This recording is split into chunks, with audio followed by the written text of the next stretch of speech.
Wala nang maraming paligoy-ligoy pa, diretso sa punto na.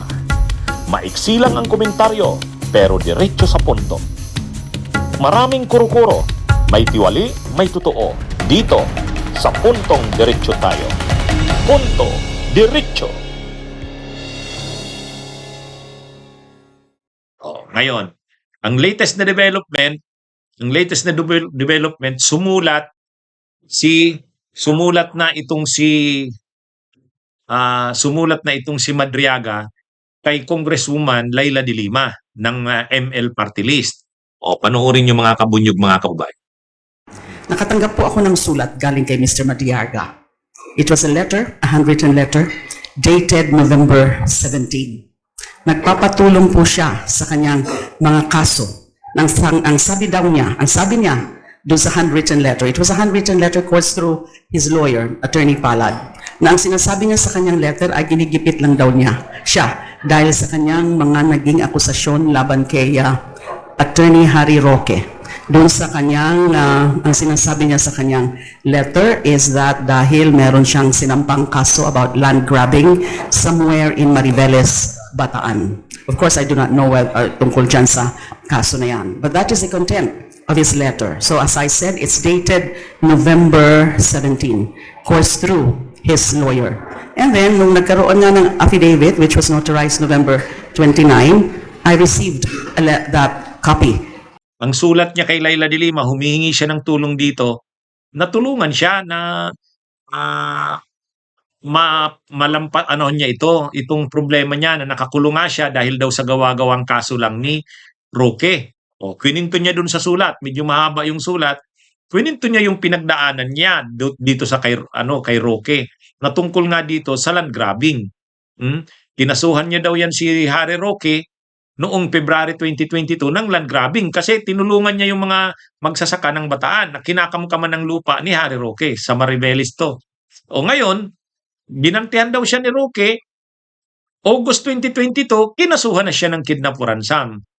Ang mga nag-file sa kanya ng kaso, yung mga Filipino-Chinese na involved din sa Pogo. Ay alam naman natin si Roque, involved din sa illegal na mga Pogo. Kaya kumbaga naging madali kila Roque na magkaso. Pero gawa-gawang kaso daw yon. Yun ang sinusumbong ni Ramil Madriaga kay Leila de Lima. Bakit kay Leila de Lima siya sumulat? Ang pitsa ng sulat, November 17, 2025. Ang kay Leila de Lima, kasi kilala si Leila de Lima ang human rights lawyer. At alam naman nila Madriaga na si Leila de Lima, dating Secretary of Justice, dating chairperson ng Commission on Human Rights. Talagang nakikipaglaban si Leila sa mga naaapi, nalalabag ang karapatang pantao. So, diyan siya lumapit. Kasi alam niya ni Madriaga na credible si Leila, totoo. Kaya lang dito, sigurado ang magiging problema dito kay Madriaga, si Leila de Lima totoo. Pero ang tanong, papaniwalaan kaya ni Leila de Lima ang kwento ni Madriaga? Yan yung yan yung siguro i-evaluate pa ni Leila de Lima yan, mag-aalam-alam pa, kumusta ba talaga itong si Madriaga, totoo ba ang kinikwento dito sa sulat niya? Kasi doon sa kwento ni Madriaga sa sulat niya, tinulungan niya lang naman ang mga magsasaka, kalaban si Roque, land grabbing, kaya lang binalikan siya ni Roque. Kaya siya ngayon nakakulong.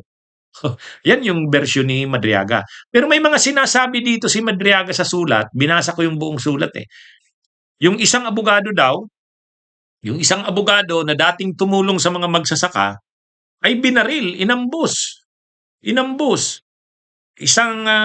Si Attorney Anselmo Carlos, ayon sa kanya, na may mga korporasyon na kinakancel ang titulo ng mga lupa. Tapos itong si Attorney Carlos ay pinatay, inambos kasama yung kanyang driver sa Purac, Pampanga. So ito, pwedeng ma-verify ito ni Congresswoman Leila, totoo ba ito? Pwede namang tanungin ang mga magsasaka, totoo nga ba na itong si Madriaga ay tumulong sa kanila laban kay Harry Roque? Na totoo ba na ito'y nakakulong dahil gawa-gawa lang na kaso ni Harry Roque? Kasi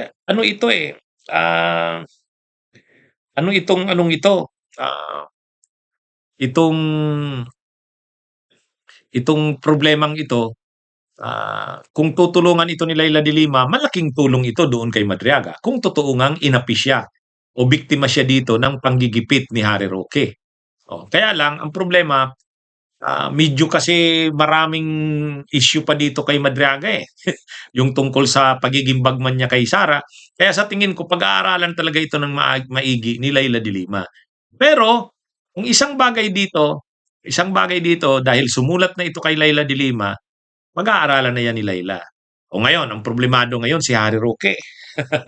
Sigurado si Harry Roque ngayon, si Harry Roque, lalo nang hindi uuwi yan sa Pilipinas.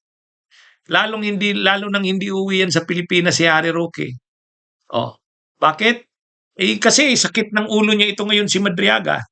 Kung dati napakulong niya si Madriaga, kinasuhan siya nito ng land grabbing pero napakulong nila. Kung totoong yung version ni Madriaga na nakulong lang naman siya sa kidnap for ransom, trumped up charges o gawa-gawa, ginantihan lang siya ni Roque. Pero ngayon, dahil laman na ng mga balita itong si Madriaga, makakakuha na ng atensyon. Mai-expose na nito yung mga ginawa nga ni Roque, kung totoo yun, yung pangangamkam ng mga lupa sa Bataan. At may kaso ito sa ombudsman, di umano, ngayon ang ombudsman si Boying Rimulya. Si Boying Rimulya, pag nalaman niya na totoong nangangamkam nga ng mga lupa sila Harry Roque doon at ang mga Chinese, Filipino, yan yung mga Chinese, kung totoo yan, ay aaksyonan yan ni Ombudsman Boying Rimulya, lalo na kung tutulungan ni Leila de Lima itong sila Madriaga. Kaya ito, malaking problema ito kay Harry Roque. Kaya lalo nang hindi uuwi si Harry Roque nito. Lalo nang hindi na uuwi si Harry Roque nito. Magtatago na yan doon. Dala-dalawa na ang problema niya. May problema siya sa May problema siya sa qualified human trafficking dun sa tungkol sa mga illegal na pogo. Tapos may problema pa siya ngayon tungkol dito sa land grabbing. Lalaki na itong issue ng land grabbing na ito. Dahil nakakuha na ng atensyon si Madriaga pag-uusapan na yan. Yung tungkol sa land grabbing. At dahil may kaso nga si Harry Roque sa ombudsman, ewan lang natin kung hindi pa na-dismiss yun. Kung dinismiss yun ni Martires, baka buhayin uli yan ngayon. Baka mabuhayin uli yung kaso na yan. Dahil nakakakuha na ngayon ng atensyon itong si Madriaga. Kaya magiging sakit ng ulo ni Roque itong si Madriaga. Kumbaga maraming alam si Madriaga sa mga pinagagawa ni Roque. At ngayon makakakuha na ng atensyon si Madriaga, mababalita na ngayon, lalabas na ngayon sa publiko yung panibago na naman, bago na namang krimen na kinasasangkutan ni Harry Roque, land grabbing.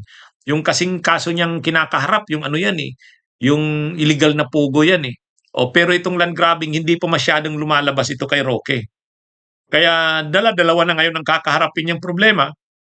Yung qualified human trafficking dahil sa mga illegal na pogo, kasi itong land grabbing issue. Kung pupursigihan ito sa ombudsman, matindi to. Hindi yan naatrasan ni Boying Rimulya. Kahit pa napakaraming kasong kinakaharap ang ombudsman, hindi palalampasin yan ng Office of the Ombudsman. Lalo na napakalaking, kasi ang pinag-uusapan dito ilang daang hektarya ito. Ang 500 hectares yata ito. Yung unang nabasa ko ito. Kaya matindi itong issue na to, ang tungkol sa land grabbing kay Harry Roque. Bunyog, halikan na kasama ka. Bunyog, kapag buklod ay may pag-asa. Luzon, Visayas, Mindanao, isa ang pananaw. Sa bagong Pilipinas ang bunyog isisigaw. Bunyog.